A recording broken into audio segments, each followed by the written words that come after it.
Welcome to the latest episode of the Blazing Musket podcast. I'm your host, Thomas Benzone, and we're joined this week once again by Valair Shabilla from 615 Soccer. We had to get Valair back on the show this year to talk about something positive. We had a great time with him last year, but this year, of course, as soon as the Iraqi national team qualified for the World Cup, Valair was the first person I thought of. Thought it would be a great opportunity to get him back on the show, and he has been gracious enough to grace us with his presence once again. Nashville is quite busy playing in multiple competitions, which is something we're not too familiar with up here in New England. Valair, we really do appreciate your time. Very busy, I mean, it's been a couple weeks now since this has actually happened, since Iraq has actually locked up qualification. But I mean, how are you feeling? I mean, I would imagine this is a pretty incredible experience. Yeah, it's the high is gone down a little bit, and I'm starting to be hit with reality of we gotta wait a little bit. We gotta wait a couple more months until the World Cup starts. Less than 2 months actually, so I'm pretty excited about it. But it was once in a lifetime opportunity, probably the greatest night of my life. Just an amazing feeling all around, being able to be around people from my country in Mexico, which is random. That was my first time watching the Iraqi national team ever play, and there they were in their biggest game in 40 years, qualifying for the World Cup. So all in all, I mean, if you want more immediate reaction, I would highly recommend you go look at my videos on Instagram or TikTok from that moment, because they're a lot more raw and a lot more or less measured than they are right now than I am right now. But yeah, overall, it's just a dream honestly come true. This is the moment I've dreamt of since not just me, every Iraqi person since I was born or I could remember. And to see it happen in a World Cup where it's coming to the country I live in, it's just extra cherry on top. Yeah, I mean it's pretty incredible all around, right? It's the first time, like you said, since 1986. That tournament took place. That tournament took place in Mexico, and then 40 years later, that's actually where they qualify. For this tournament. But you, like you said, you were actually there, and I saw you. And you talked about it quite a bit on BlueSky.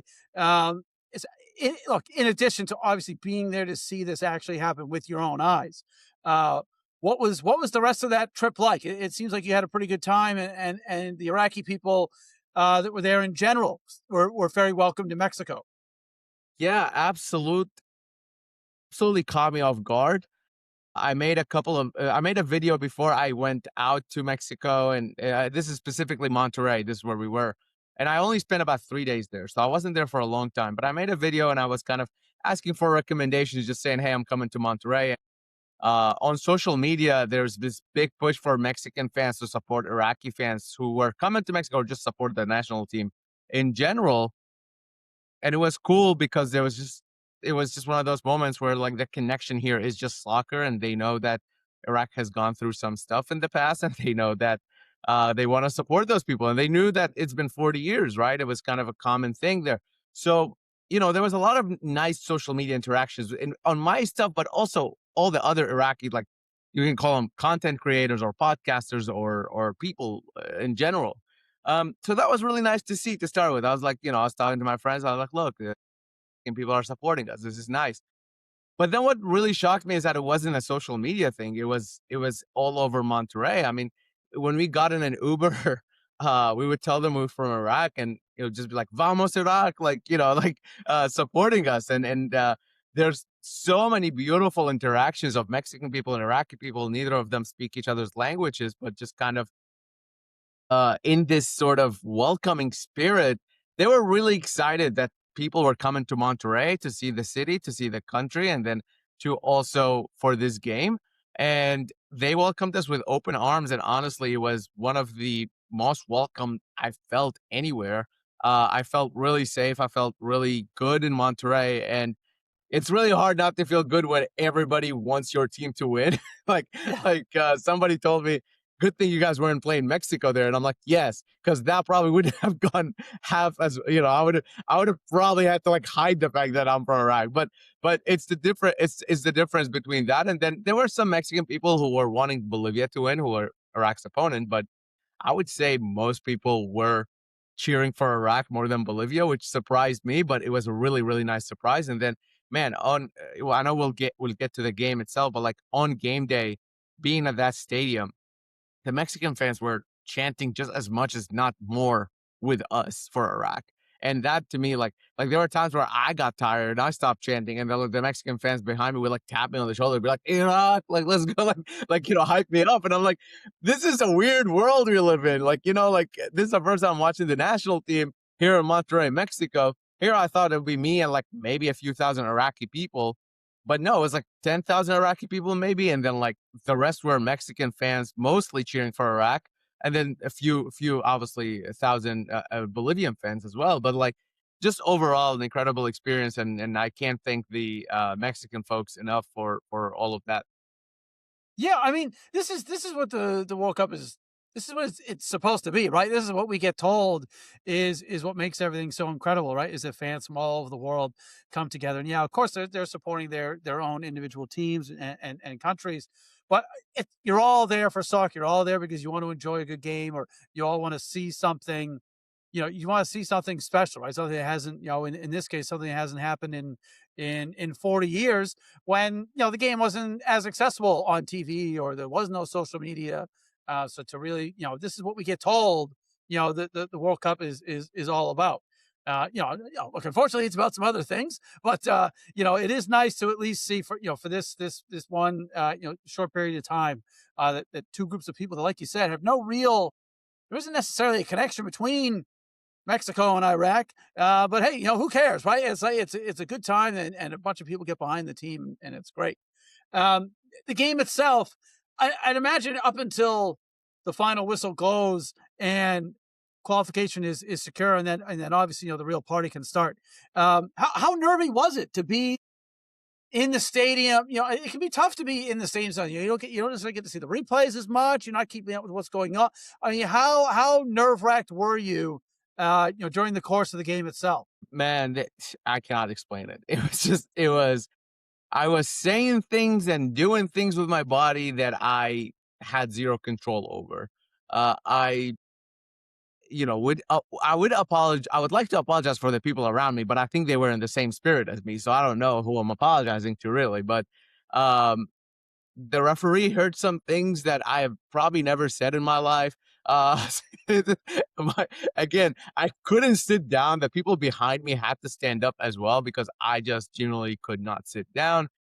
It was very nerve wracking. It was crazy. It was insane, and it really, for me specifically, the last 3 years, every live soccer game I've been to, except maybe one, I have been in the press box doing media stuff. I'm sitting there, I'm covering the game. There's a laptop in front of me. I'm typing, I'm writing an article, I'm shooting a video reaction, whatever. None of it was fan based. It was all reporter media based, right? Yeah, So, yeah. and the one game I went to as a fan, I wasn't even a fan of either team. So it really didn't, I Just was just there just there, to yeah. be there. Yeah. So going there as a fan for my first time, like supporting a team I love and care about deeply, in itself was crazy for me because all these emotions is the first time I'm watching live soccer in a long time where I care about every kick. And I just kind of let go of all the technical and tactical knowledge. I wasn't breaking down the game. I didn't care. I didn't care what Mhm. formation, who was playing. I didn't care what substitution.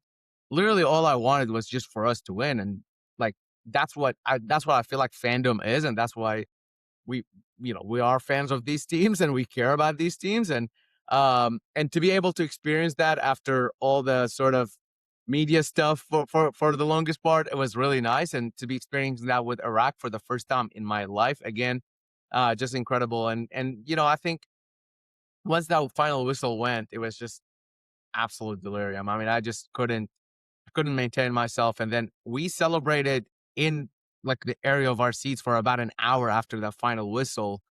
And most of that hour was Mexican fans coming in to take pictures with us, like we were celebrities. like, like, like people will just come from all the different sections. They'll just come because we have a flag and there's like four of us.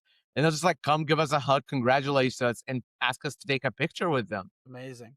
And that was like 45 minutes of that. And it was incredible. And then we go up to the concourse and we're trading jerseys with the Mexican fans. Like my friends, two of my friends, I was with, we were 4 total people.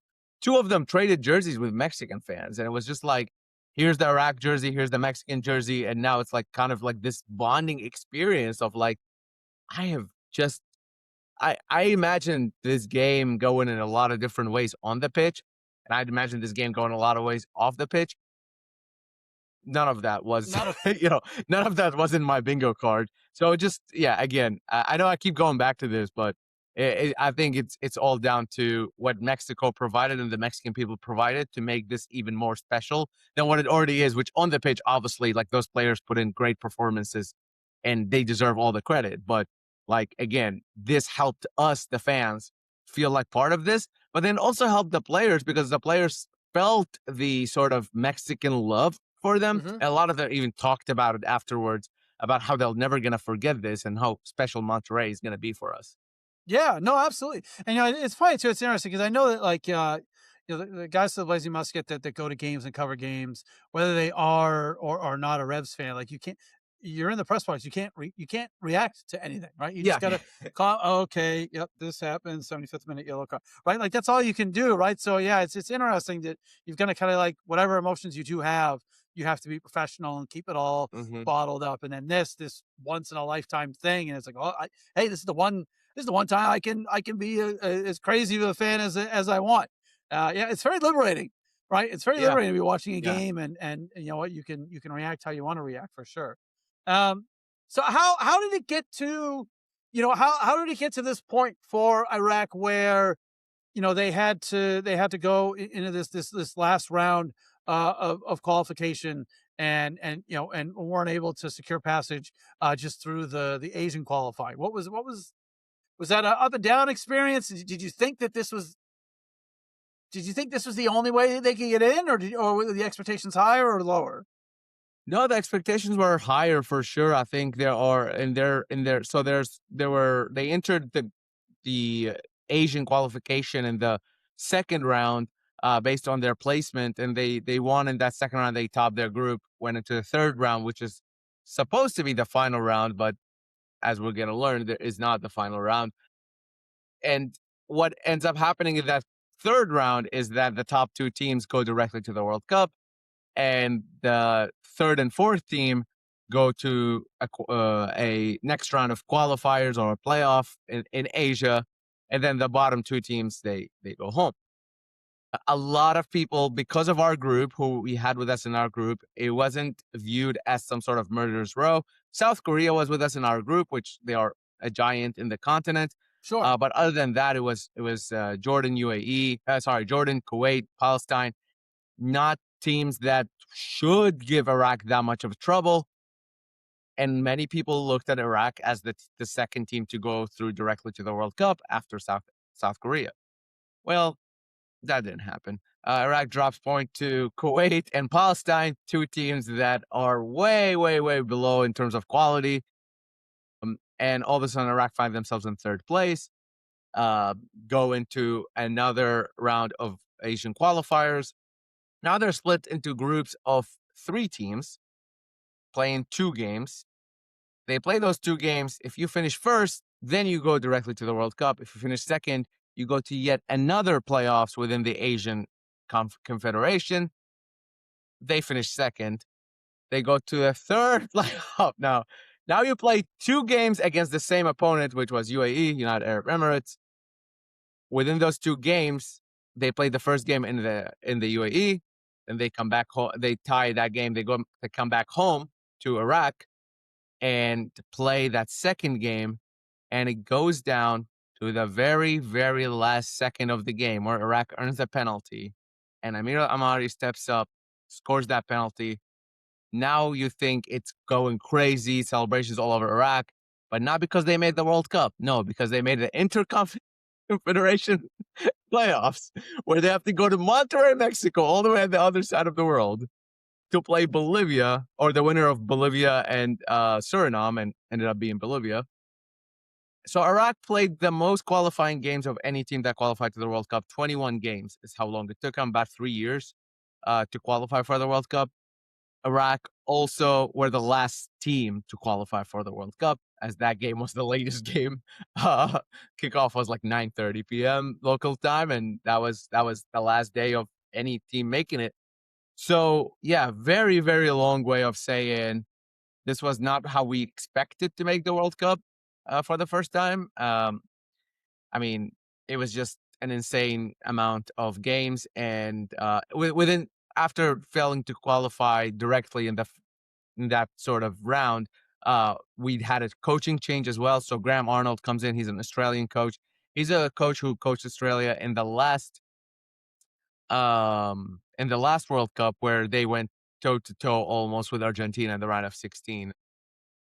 Okay. So Yeah. so he, Yeah. I he remember kind of that. Yeah. came in and took over Yep. for Iraq. Yeah.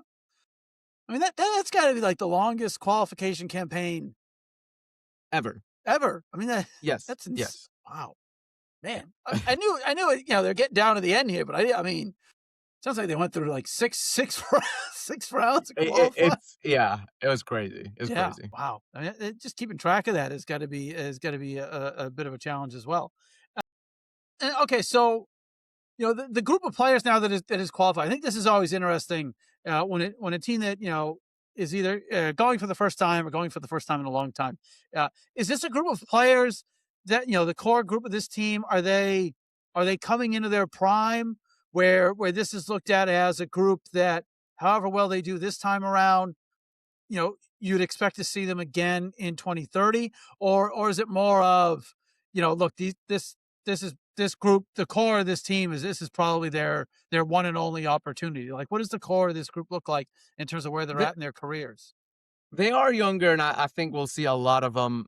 I think the expectation now that there are 48 teams making it to the World Cup, the expectation for Iraq is going to be to make it from now on. I mean, it's a hard thing to say because they didn't make it for so long, but 48 teams, we are not some sort of, small team in the continent. I mean, we're not the biggest. We're not the Japans. We don't have the money of Saudi Arabia or Qatar or any of those. We don't have that money. But Sure. as a quality of the team quality, we have what it takes to at least make the World Cup going forward, as long as it's 48 teams, which if it's up to Gianni Infantino, it'll be like 140 teams. So Yeah. we'll see. Maybe we'll do that next time. But yeah, I think most of the players are young enough. Iraq is in like the bottom third in terms of age, so that's pretty good. Sorry, the top third, I guess, top third of the youngest team of in the World Cup. So yeah, I think a lot of these players you'll see them, especially those based out of Europe. I think a lot of them are hoping for long national team careers, and I think this group.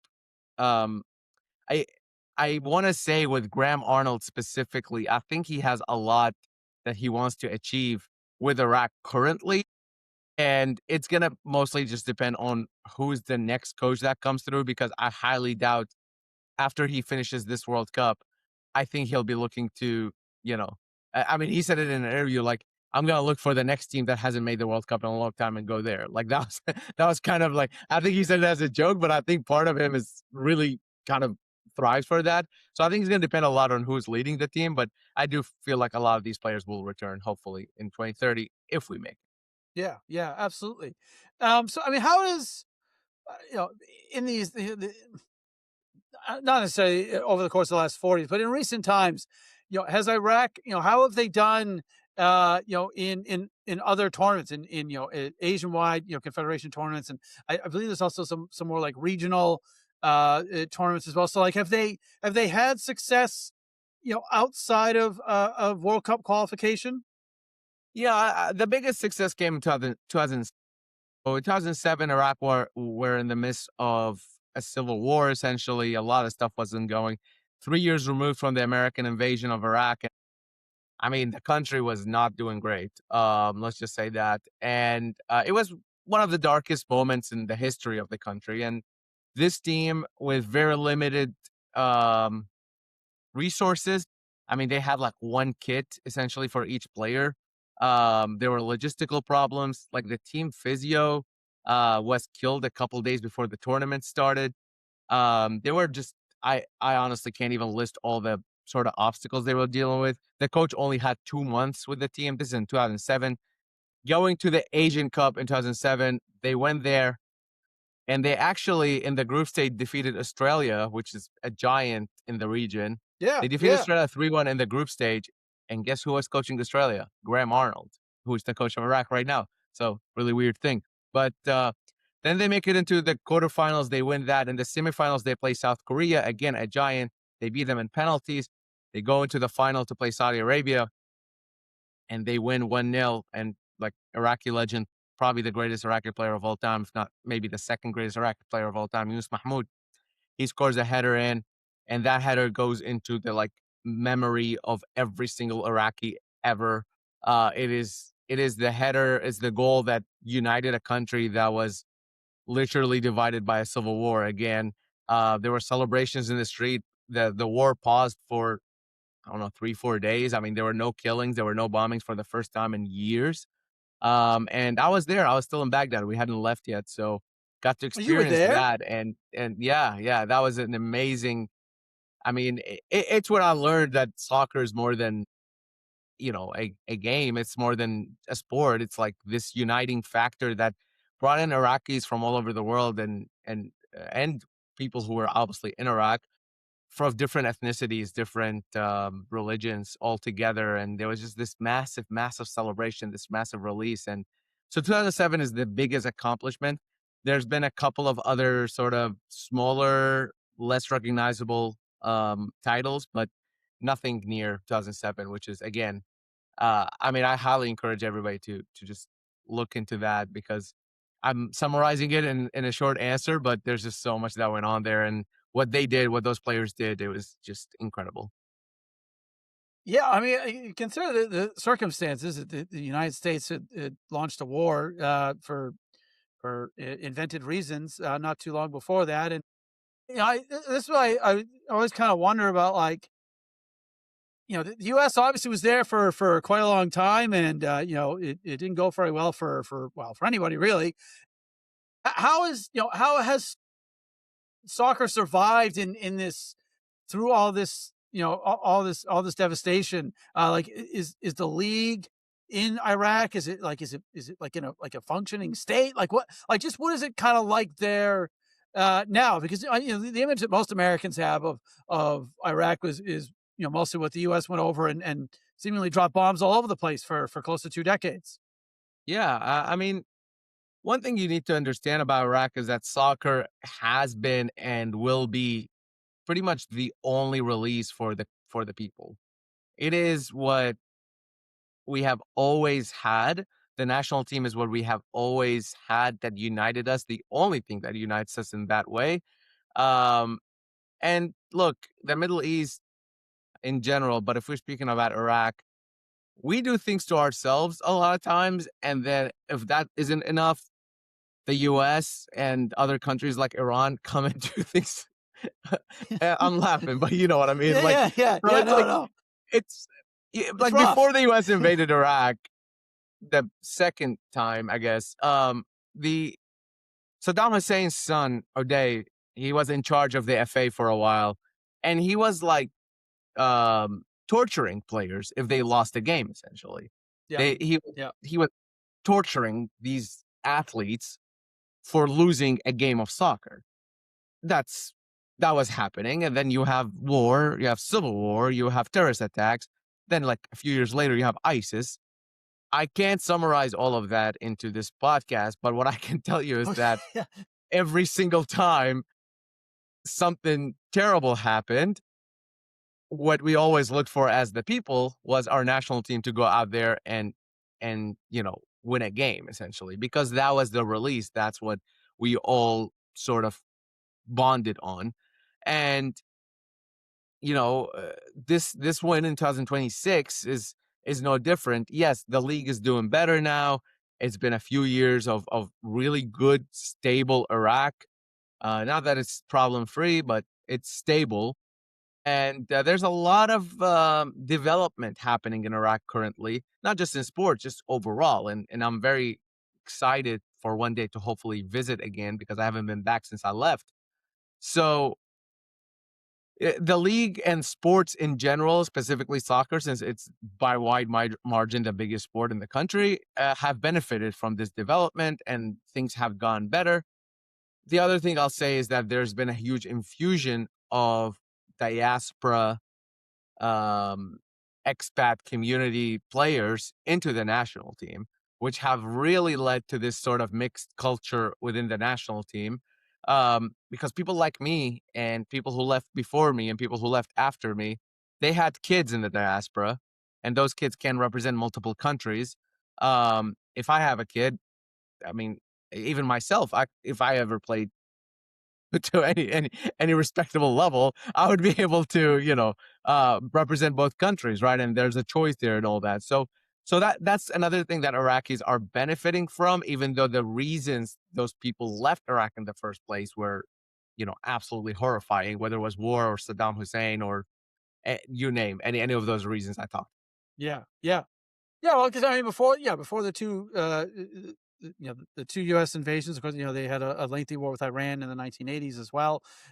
So it's just amazing probably even amazing that they were able to qualify in '86 as well amongst that Yeah, war.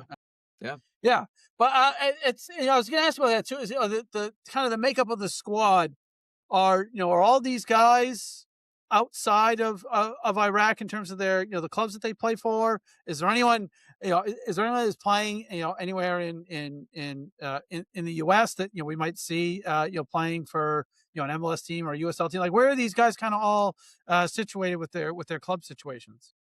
Yeah, I would say about 50% of the players are in the Iraqi league, or a little bit over 50% are in the Iraqi league, or if you say like the region, so either Qatar or Saudi Arabia or UAE, somewhere there. Most of the squad is there, and then you have about 40% or so of the squad that's playing in Europe. Players playing in Europe are generally born in Europe, but Hmm. represent Iraq. The only MLS connection, there's been 3 Iraqi internationals who've played in MLS. So I'm not gonna, but Justin Maram is the big one. I think many MLS fans will remember him. Played for Columbus, Atlanta, Charlotte, Salt Lake. Ali Adnan is the other one who played for Vancouver. And then Mohana Jazz was the third one who played for DC. I don't think many MLS fans will remember him. I think he only played like 10, 15 games. But those are the only 3 MLS connections. But outside of that, like I said, a lot of them are more European, or at least 40% of them are European based, with the rest of them coming from domestic league. I think one of the big things is we've seen a lot of the guys from the domestic leagues make the jump to one of the Gulf nations, maybe play a season or 2 there, then hopefully make a bigger jump after that. It doesn't happen a whole lot, but there's a guy named Ali Jassim who's currently under contract at Como in Italy, who are really, doing well, but he couldn't break through the team there, so he's back on loan in the UAE, or sorry, in Saudi Arabia right now. He's going back to Como because his contract lasts for another season there, but I don't know if he's going to end up playing. Speaking of Italy, Marco Farage is a guy who came in that playoff game against Bolivia and changed the game entirely with that assist and was just a great player. He plays for Venezia in the Serie B. They're looking to get promoted. There's Mark Hasdowski, who was a starter, obviously, in that game as well, and he plays for Victoria Pilsen in the Czech Republic. So, sorry, Czechia. That's kind of the level of the European-based one. Utrecht, we have a player, Zidane Iqbal, who plays in Utrecht in the Eredivisie in the Hmm. Netherlands. So nobody, in the Premier League or La Liga or anything like that, but maybe the second tier European leagues, you would call them. That's generally where you'll find some of the Iraqi players. And then we have a good presence in the Scandinavian countries because a lot of people immigrated there as refugees. Kind of similar to what I did with my family here to America. They went there. Sure, sure. Yeah. Yeah, I mean, it is interesting, and it does, again, because they're so spread out, and then, like you said, they come together, only so many times a year. Can you tell us a little bit about as well? We tried to prep as best we could here before the show. Uh, Amen. And then can you give us the last Ayman Hussein. Amen Ascend? Is that Ayman Hussein. Yes. So okay? Ayman Hussein is one of those local players, right? He's been with the national team for a few years now. He's gone through some ups and downs in his life. He scored the winning goal in Monterey against Bolivia to take Iraq to the World Cup. And it's interesting for him because he had an interview back in 2016 where they asked him what he's going to do with the national team. This was when he first started his career with the national team. And he said, I want to take Iraq to the World Cup, and I'm going to take Iraq to the World Cup. And then there he is, like 10 years later, doing it, which I don't know about you, but I see a lot of things, and I never, Yeah, yeah. I've got all you sorts know. of stuff lined up. Yeah, yeah, yeah. So really cool for him. But I think for him, the story of what he represents a lot of Iraqis around the world.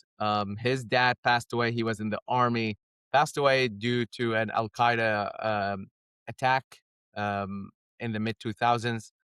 Then, just a year or two later, his brother was kidnapped by ISIS, and he's still yet to be found. Um, this is when he was a teenager, right? These things are happening to him.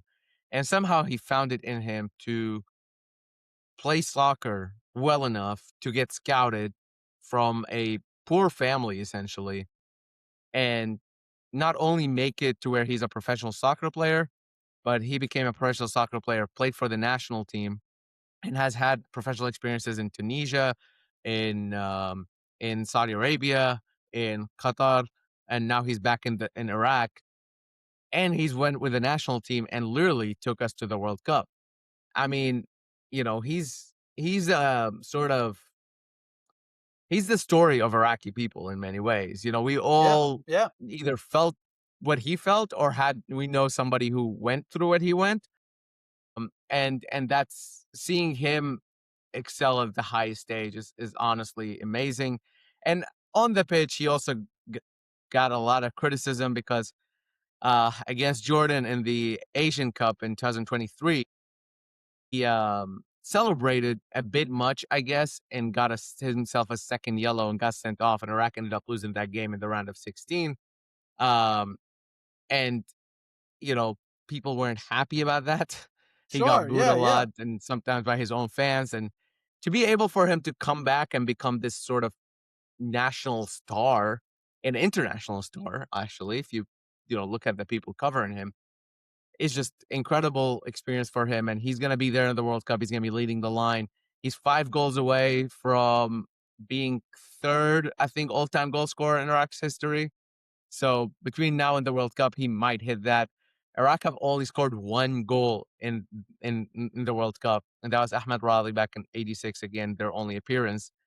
So for him, a lot of people are waiting for him to be the guy who scores the second goal in Iraq for Iraq ever at a World Cup, which is a huge, huge honor, obviously, and I think he'll be up for it. And I mean, I'm hoping I get to see it when because I'm watching these games. You know what I mean?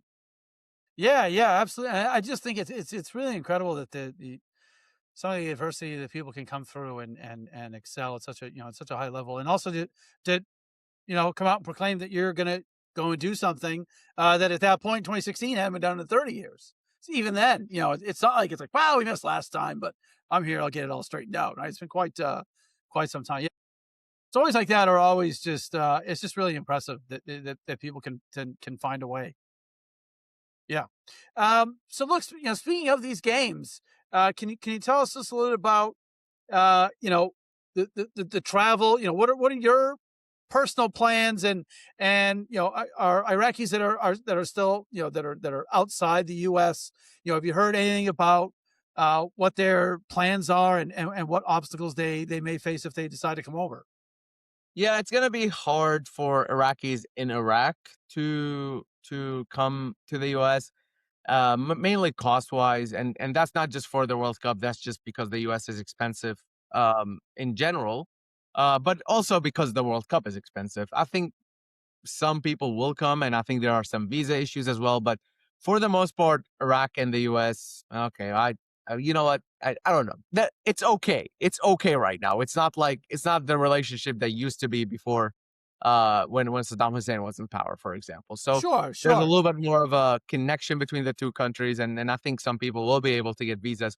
But like I said, cost wise, it's going to be really tough to stomach. So I'm not saying that there are not going to be many Iraqis from Iraq coming in, but I will say about probably 80 to 90% of the Iraqis that are going to the matches in the US and Canada are going to be from the diaspora. There's a huge, huge, huge population both in the US and Canada of Iraqis. And there's a huge one in Europe, and there's a big one in Australia. And we're going to see those people in the US and Canada more likely to be attending those games, like myself, than people from Iraq, or coming from Iraq, I should say. We're all from Iraq. But uh, I think it's going to be challenging in terms of making it from the Middle East to here. But overall, I think people are very, very excited. Those who are already in America, who have been here for years, and in Canada. I don't want to forget that, because Iraq plays one game in Toronto, one game in Philly, one game in Boston. I think everybody's really excited to make that happen. Those tickets have been insane price wise. And you know what? People are still buying them because, kind of like we were talking about before we started recording, it's 40 years. And I don't know. I mean, I'm saying I'm hopeful about 2030, but I don't You never know. know. They could not make it. I mean, you know what I mean? Yeah, Like yeah. it's not unheard of. So I personally have always said that if Iraq makes the World Cup, it doesn't matter where it is in the world and how much it costs me. I could go broke, and I will go broke if I have to. So, and I know I'm not the only one with that mentality. And thankfully, I'm not going broke. I don't want to alert anybody. But I am going to all three games, which is close to being broke if you pay for all those tickets. Yeah, But yeah. I mean, um, but it's great. You know, I'm excited. I'm trying, as much as there's negative stuff out there, and trust me, there's so much negative about this World Cup being in America and all of that, but there are some positives that I'm holding on to. One of the biggest positive is just how many diaspora communities are out here already. It's not just Iraq, right? It's, you look at any of those countries and they have a presence in America. I was talking to somebody about Bosnia in St. Louis, and how many Bosnians are in St. Louis, and or people of Bosnian descent. You know, that's a dream come true for those people. So I'm keeping the positive front. I know there are negatives to the World Cup, and obviously the cost is the biggest negative. But I'm very I'm very excited for what's to come. yeah, absolutely. I mean, yeah. Look, I mean, we've done several episodes that have kind of focused on the negative, the not so great aspects of the World Cup. But like you said, I mean, that is one of the unique things about America, is that everyone here, nearly everyone here, is from somewhere else. So it does kind of create these types of opportunities for what could be, really truly a once in a lifetime once in a lifetime experience. All right, so Valair, last question here. Just trying to try and put your analytical reporting, face on for a second here. How far do you think Iraq can go? What are the expectations? Not Valair, the guy who's been screaming his head off, hoping that they can go deep into the tournament. But what do you think is realistically achievable? And just quickly, who are they coming up against in the first round? Keeping it real with you, if we score a goal, I will call this a win and go home happy.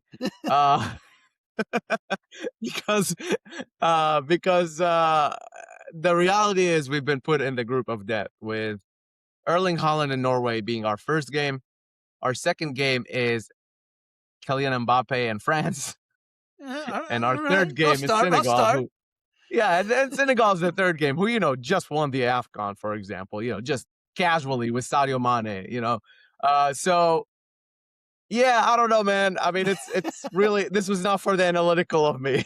I mean, I'm going for the vibes. You know what I mean? Like, I think it would be nothing short of a miracle, honestly, if Iraq gets a result in any of these three matches.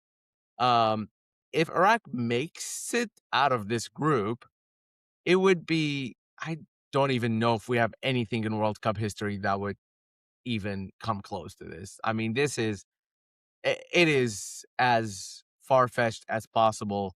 Hmm. But they did what they did in 2007. Nobody expected them to do that. We talked about how hard that was. I don't know, man. I don't have any hope. For example, I'm going for the vibe, but on a strictly quality analytical view, Iraq are massive, massive underdogs with these teams with amazing players fighting for the Ballon d'Or and stuff like that.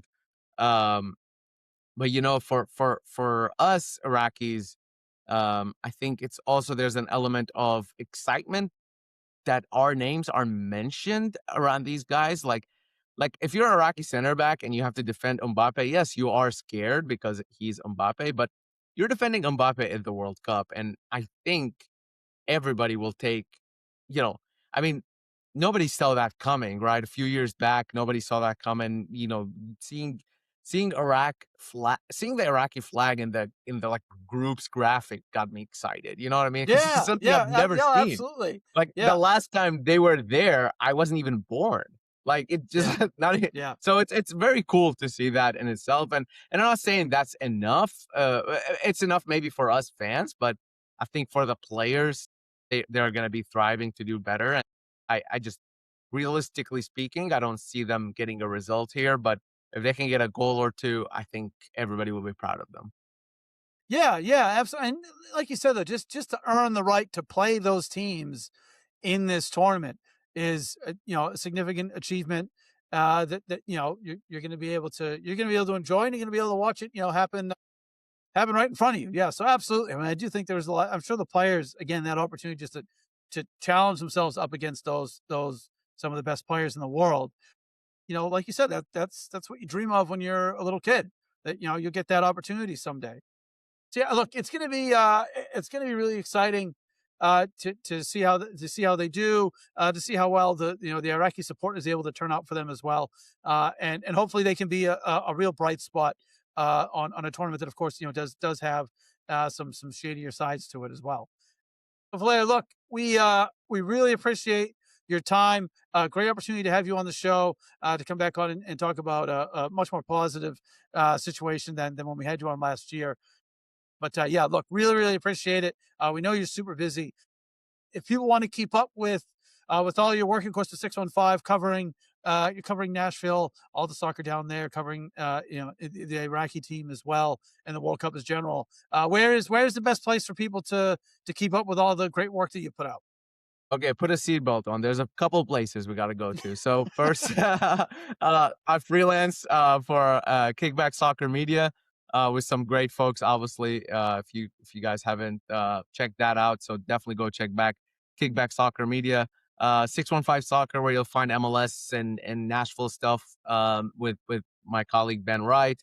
And then, I think the easiest way to keep up with all of that is just to follow me personally because I'll be posting all these things, obviously. So, at Valair Shabilla on BlueSky, on Instagram, place formerly known as Twitter. I will never call it by its new name. Uh, and as well as YouTube and TikTok for more video. So on those video platform, Instagram, TikTok, and YouTube, I'm focusing more on general coverage. So you'll see coverage of different teams, the World Cup, stuff like that. And then Blue Sky and the sort of written ones is more focused on MLS and Nashville. But yeah, follow me. Look for the bald guy with the beard. If you don't know how to spell it, and yeah, I would appreciate any support during this time. Awesome, awesome. So Valair, again, really do appreciate you taking the time, and we look forward to having you on again soon, sometime in the future. Thank you. Thanks so much.